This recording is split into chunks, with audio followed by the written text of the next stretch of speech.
Hello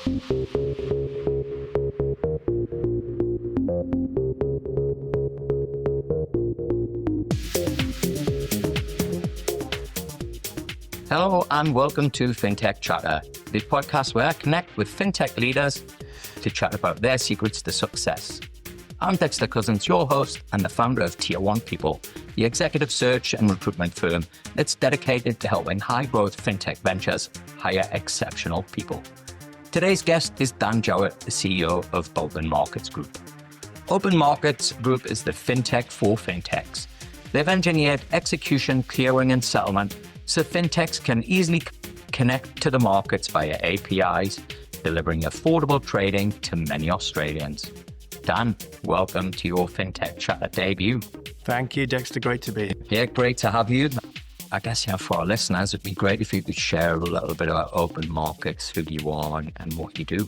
Yeah, great place to start. And it's an interesting place to start because when we talk about open markets internally at the moment, I see us in a few different phases. So what I mean by that is the open markets today, the open markets from maybe a few years ago, and the open markets that we see going forward. So I might leave the looking forward piece to maybe later on in the chat, because I think that's a really, really interesting place to go into a bit of detail for your listeners and to talk about what's happening, across the market. But open markets, it's not a startup. We've been around for 12, 13 plus years. And open markets originally really was helping clients access the markets, open markets. And over time, it became very technology focused. So the first CEO started in Melbourne, built the business from scratch. Another CEO came in about 6 years ago now. Again, very technology focused, very entrepreneurial spirit within the business. So really over that time, we morphed into a fintech stockbroker, for want of a better word.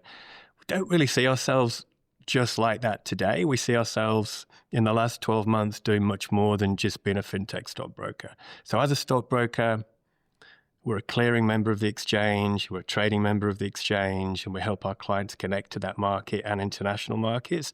But in the last year or so, we've really seen some changes that we think are really important to take the business forward, technology focused, in particular looking at wealth management SaaS, and that opens up new conversations with clients that clients want.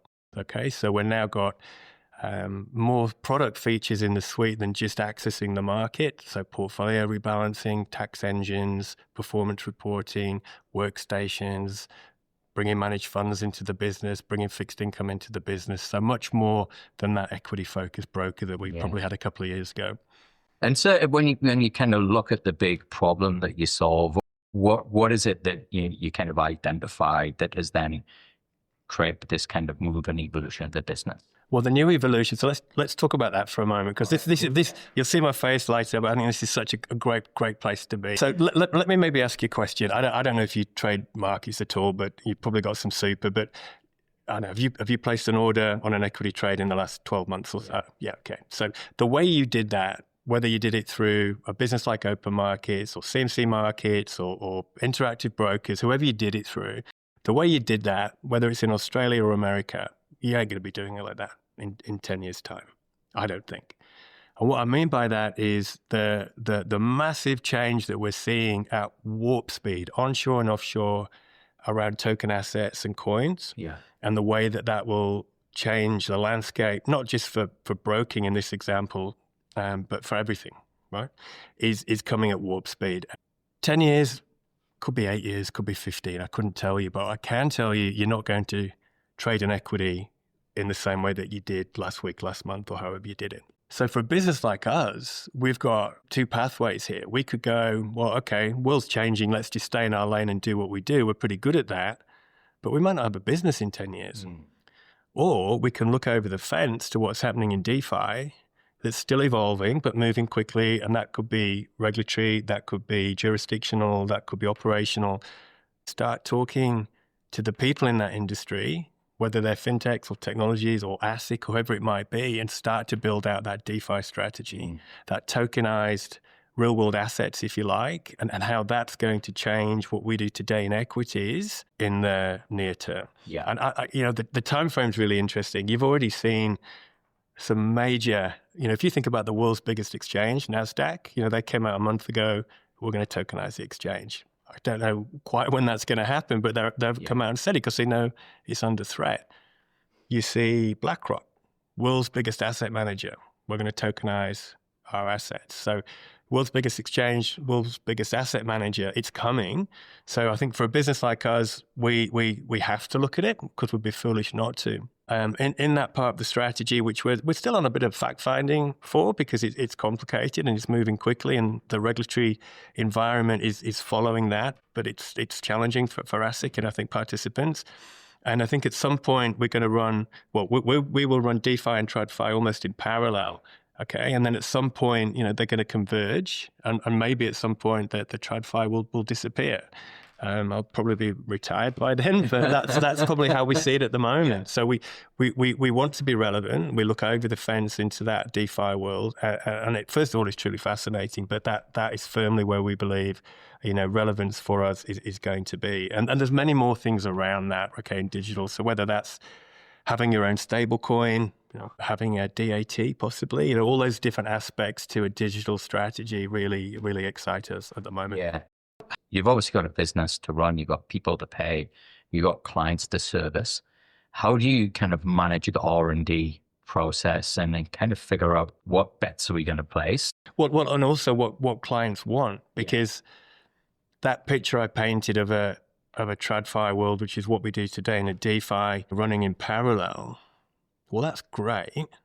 But if you go to some of our customers now and I go, hey, we're going to move all your assets from how you deal with them today on chess and HIN, and we're just going to move into a digital world. If I go to our family office clients and suggest that, they're going to put the phone down pretty quick, right? So I guess, you need to have people ready for that. We've had the ASX challenge where, they made the big announcement of we're going to go on chain and it never happened. And so there's I guess a level of skepticism. There's a lot of skepticism and there's a lot of work to do, again, in the regulatory space. And I'm sure most of your listeners will be familiar with Project Acacia and what's been happening there with some real-time examples of industry participants doing great things in the project. That interests us a lot. We've spoken with many of those participants. And to answer your question then on sort of capital and allocation and how do we think about investing into those different parts of what we want to do, we're very fortunate. First of all, we have a long-standing institutional shareholder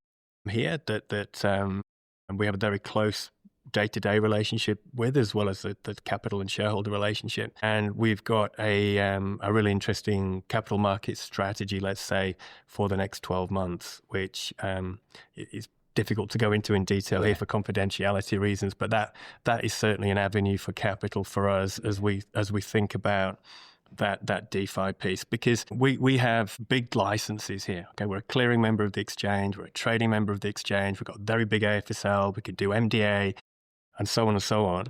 But if we want to truly step into that DeFi, we need to upgrade the license. That comes at time and cost. We need non-cash payments for stable coins. We might need market making if we want to create a market in a different ecosystem. We'll need a level 2 or level 3 markets license from ASIC. And these things don't come, first of all, quickly, but they require us to invest in talent and tech. And I think, to your question, when we look at some of the tech that we believe we'll need to deliver on that, there's partnerships there, right? So we're not going to go and build a blockchain. That's not what we're going to do. There's some fantastic businesses doing that today. We've just signed an MOU with one of them, the Red Belly Network. I'm sure many of your listeners will know. Fantastic business. And, it's early days, but we see a lot of opportunity with those like-minded leaders in that emerging space here. And it's not emerging now. This has been happening for some time. So I think we trivialize it a little bit when we say emerging, but it's still evolving. Yeah. One of the developments that we had very recently here in Australia is some final traction, particularly with crypto exchanges and the push now that they're going to have to go down the AFSL route. Where do you see the platform, like say OpenMarkets, that does have AFSLs, that has all this technology and infrastructure, being able to then move it? Yeah, it's a great question. I've got a couple of strong views on this, actually. I think the first one is, in a global context, when we talk about regulation, if we look at the digital asset space, so not just crypto coin trading or the crypto coins themselves, or real world assets and tokenization, we've seen some global challenges, right? Let's be honest. Yeah. In big shops and small shops, we've seen fraud. We've seen AML issues. We don't need that. I think the industry's matured immensely. So you go now, you were there on Thursday, we go to the digital assets top 50. There are as many investment bankers or ex-investment bankers in the room as there are sort of tech people. And these people, like we would see ourselves, we're coming from a world where we understand AML KYC. Yeah. We understand client money. We understand custody. We understand how to work with a regulator, how to deal with lawyers and accountants and all those sorts of things. But they're important. Yeah. Right? They're really important. And ASIC want to see, globally regulators want to see that the people coming into the industry that are going to be managing millions or billions of money know what they're doing. So I think that maturing over recent times and that acceleration of global regulatory appetite and change, Genius Act, right into what happened in Europe and now Singapore, Hong Kong and Australia, coming in behind a little bit, but moving in the right direction. We're seeing a maturing of the people in that industry. So we believe, we sit down, when we talk about it at board level, we think we're in a really strong position here because we're not startup. We're not going into it cold, right? We did 200 million in the market yesterday, right? This is a serious business, right?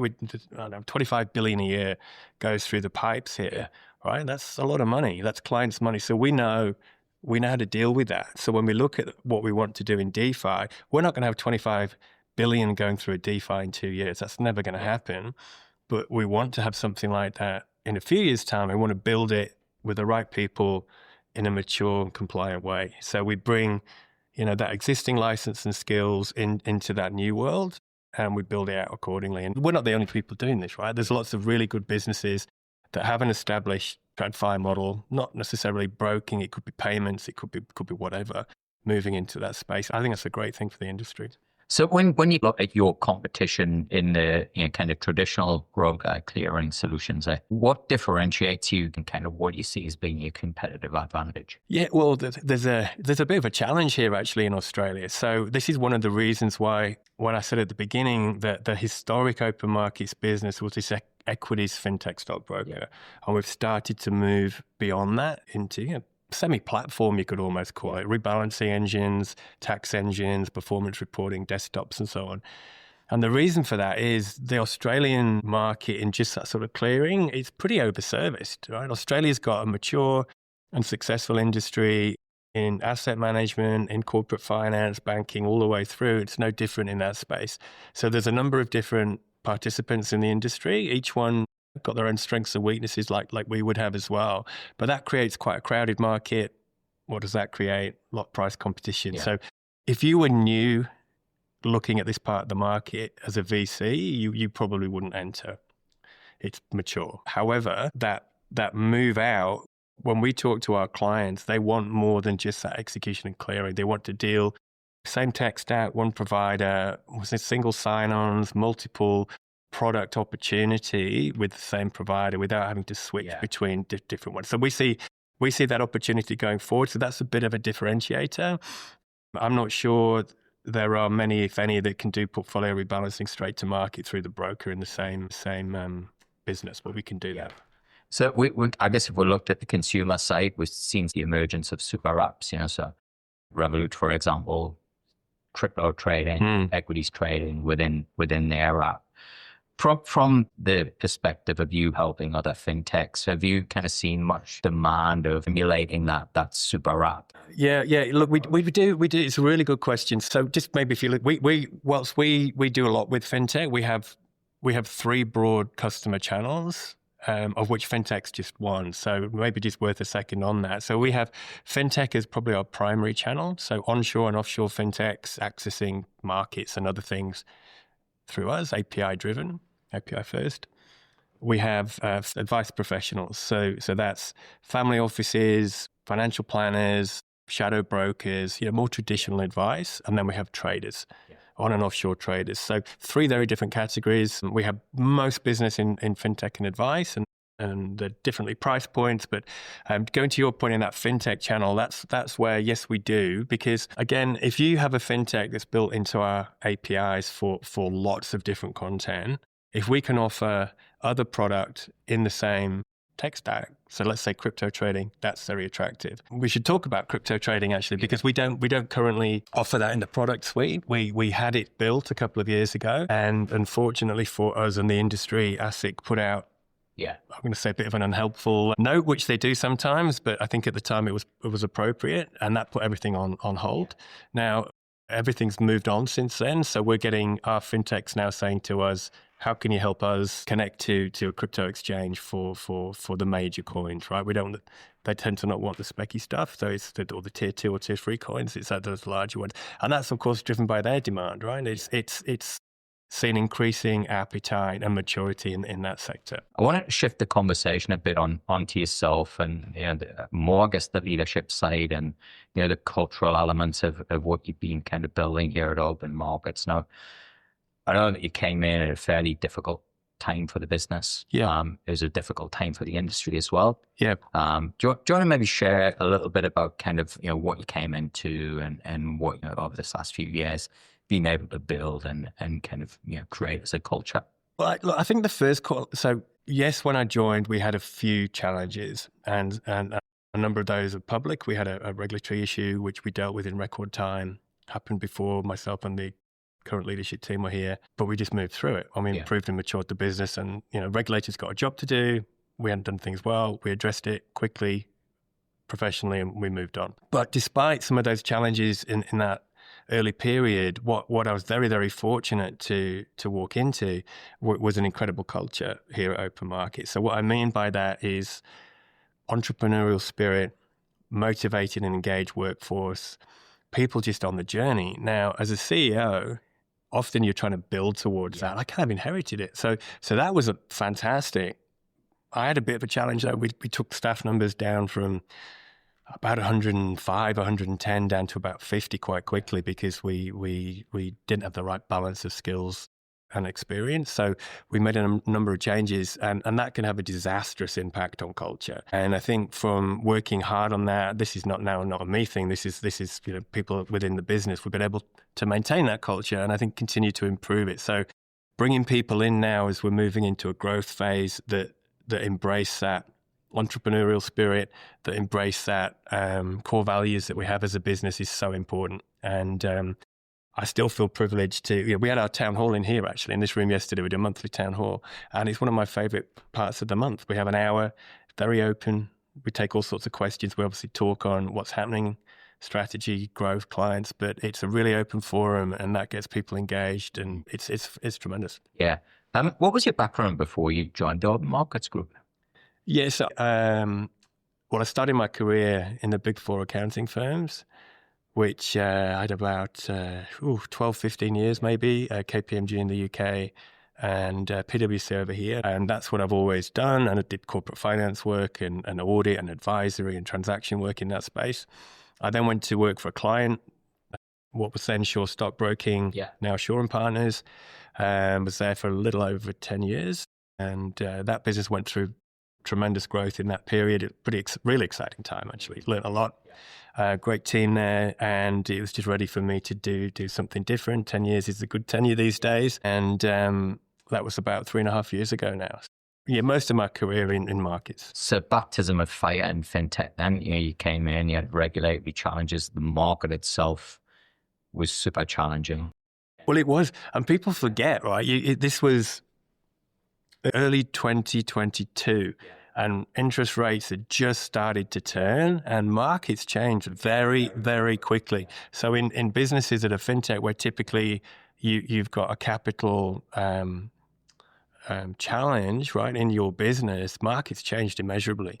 If you think about your personal life, or I do, it feels like we've been in a recession for a couple of years, to be frank. We've had incredible inflation, and we all know how much it costs to go out for a steak these days, right? The world's changed, and that's been difficult for leaders in a business because you want to keep your team, you don't want people to leave, keeping cost control where you can. It has been tough. Now, what I can say, because markets are forward-looking, as you know, and we're heavily connected to the markets. If the last couple of weeks is anything to go, but you're seeing a lot more activity come back, both primary and secondary, and a lot more flow, certainly from what we've been seeing come through the screens in the last 2 weeks in particular. How interest rates are going to move in the next 6 months, I couldn't tell you. That's above my pay grade. I think they're probably not going to move as quickly further down as some people think, but we're definitely coming out of a really long, protracted, challenging period. It has been hard. What have you kind of learned about yourself during this period, Dan? In that 3-year period? Yeah.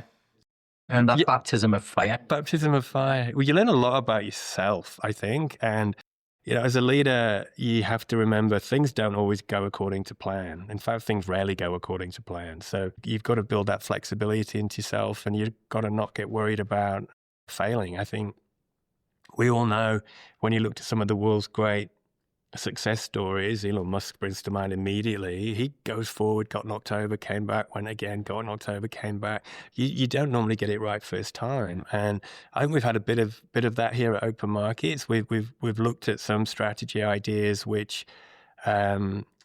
we didn't end up moving forward with, but that was the right decision to do. We came back, we regrouped as a board, and we go again. So when I think about that DeFi I talked about, that's been a dissection of the last 6 months, and that does get us really excited. And that one, I think we're not going to come back from. I think that is going to be. I think the challenge is it's a bit. I use this analogy all the time, but if we're talking about 24/7 on-demand streaming, any video game, movie, song, whatever you want, right? Like we're kind of still in the CD, maybe with MP3 stage, but we're still 10, 15 years away from the kind of the nirvana of what we've got. That change, Does it make you feel like Dexter? And it's, well, I think it kind of makes me feel, I guess grateful that I've seen that kind of journey, right?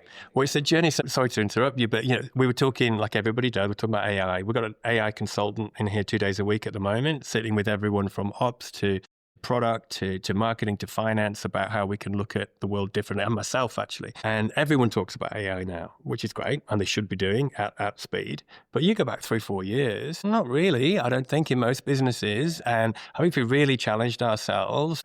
I think as a leader, unless you've got people in the business like we have now, I won't name him or embarrass him, but he's just phenomenal. Some of the things that we're looking at implementing, for me in particular, it just blows my mind. Yeah. We haven't even got going. We have not even got going.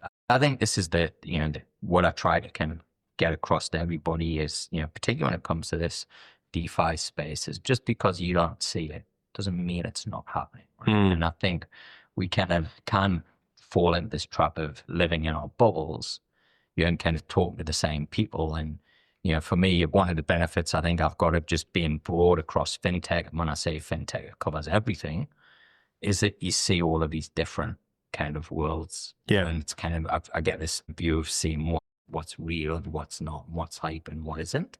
Yeah. And you need to get out and about, right? So we've been up to Singapore twice this year, maybe 3 times actually, two conferences. Token, you've been to that, I know. Token last month, and we did the AI conference in about June, I think it was. And you need to get on a plane and go meet new people, network with new people, talk to new people, whether they're from Hong Kong or Singapore or the States.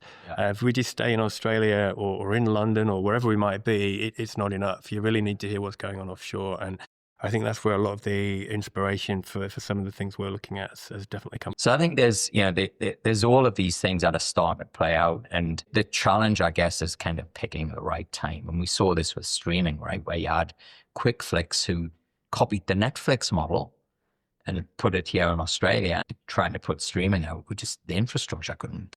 Yeah, well, it's a difficult one, actually, because, again, it goes to the point you made before about allocation of capital for investment. Yeah. Because if I think about that DeFi strategy that we're looking at here, because of the regulatory license upgrades and because of the partnerships and all the different aspects that hang around it, it's not an overnight thing. This is a 2-year journey to sort of get to that end point, and that will evolve as we move through that time. Maybe not 2 years, but my point is it takes time. So you need to be patient. You can't set one course and just stay on it. You need to be ready to move because, again, the technology keeps moving, the regulatory environment keeps moving. Yeah. If we're looking kind of 10, 20 years in the future, and I think this is where kind of Red Belly Network, for me. Is I think that very much is the glimpse into the future that's here now. How do you see us getting, bridging those gaps? I talked about moving from VHS to CD to DVD and MP3 and then streaming. And what do you see as the kind of next step that we've kind of got to get to, to kind of move this journey along? Yeah, well, I think first of all, for a business like ours, we're fortunate because we've got this existing business here already that's growing and maturing. So whatever happens on that DeFi side as we build it out, we've got this great growing business here. Yeah. And as I said before, I just like this idea of convergence. I just don't know when it's coming, right? 3, 5, it could be 15 years. I don't think so, but they will converge. And will the other one go? Maybe not, but they might be running. I don't know. Yeah. That's the future. So how do we get to that convergence? In this country, we need the regulatory frameworks to continue to mature as they are. Consultation papers keep coming out, industry participation, and there's way more happening here than I think sometimes people recognize. Why that is, I couldn't tell you actually. So some really, really good stuff obviously happening, and you'd be across that as your listeners would. So that needs to move forward, and it needs to continue to move forward at a good pace, I think. Because what Australia doesn't want is to fall a long way behind. In Asia would point to Singapore and Hong Kong, I think in particular, as developed markets that have got a better established framework around this than perhaps we have here today. And as I say, that you don't want regulatory arbitrage, right? That's not a good thing either. And Australia has a phenomenal pure system across everything it does in financial services as a broad category, and it should be leading in this category as well. Now I want to talk a little bit more about the culture here and what it's like to work here. You talked about the town hall earlier. How would you describe the culture here and kind of why people turn up in the office? We have a 3-day in, just on that, and some days are quieter, like Fridays in the city, as you would know, walking around are quieter, but we find there's a really good balance on the 3 days. Some do 4, some do 5. 3 works really well. I don't want to change that. It was a change to what I was used to in previous lives, if that's the right word. And it works really well. I think if you empower talented people who, as I said before, are on that journey, if they want to go home and pick their kids up from school at 4 and then come back online for 2 hours in the evening, if the job gets done, fantastic, right? And I think when you give people that freedom and it works for the teams, it really works for the business. So we have a lot of that. So I think that empowerment is huge. We need to keep quite agile and entrepreneurial here. We have, very open engagement with staff. When we started talking about AI a couple of years ago, a number of people put their hands up. It was really good, actually. And we didn't make massive progress. We looked at things and we recognized we probably didn't have the right skill set for some of that, which is why we have a consultant in now a couple of days. But it's really interesting. His feedback was, he goes into a lot of businesses. He goes, everybody here is so engaged. You've got that, how can we do things differently? How can we do things better? Everyone's got their eyes and ears open about that, because you don't often see that in a business. Now, because we're a bit more of a fintechy business, you would expect that compared to maybe a different part of the industry, let's say. But that's what works here. And everyone's on that journey, like I said before. And I feel quite privileged to lead that. Yeah, there's a lot of talk at the moment about the kind of 996 and working hard again and all of those things. And for me, if you're going to choose this world, I say to everybody, if they're looking for flexible hours, that's great. It's 24/7. That that's not to suggest that you're going to be working 24 hours a day, 7 days a week. Choosing something like this becomes your life. Because it's hard to switch off, isn't it, these days? And phones have changed now. By that is, kind of Sunday night, 11 p.m. and an idea comes to you. Yeah. Right? Like, it's kind of hard when you're involved in something like this, or you've got your own business, or it's hard for you to go back to sleep. Yeah. Right? You kind of might just have to go and do an hour or 2 hours on it. Yeah. And I think the challenge is that creativity and inspiration doesn't come between 9 and 9, 6 days a week, right? It comes whenever you. It comes whenever you do. I think it does. I mean, for me personally, I wonder why it is we're all working harder and longer hours than, say, 20 years ago, with all the advancements in in what we're doing. So take AI by way of example. We know we can do things in seconds that would take people days and days before. We're still working a 5-day week, which comes to be a 7-day week sometimes, to your point. Now, if you look to some of those Scandinavian countries that have had great success, I think Norway's the key one, where they dropped to 4 days a week across a number of sectors and they saw productivity increase.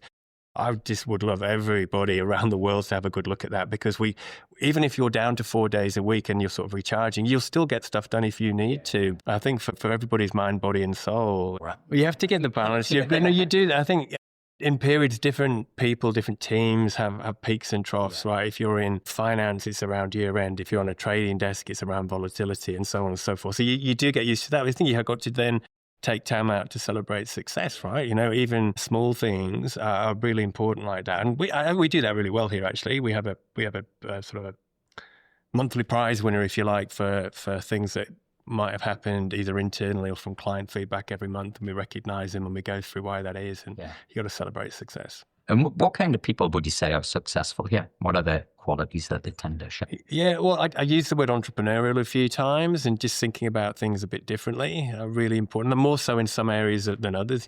Product would be a good place for that. Maybe the back office less so, but we certainly have that here. And I want people here who want to be here.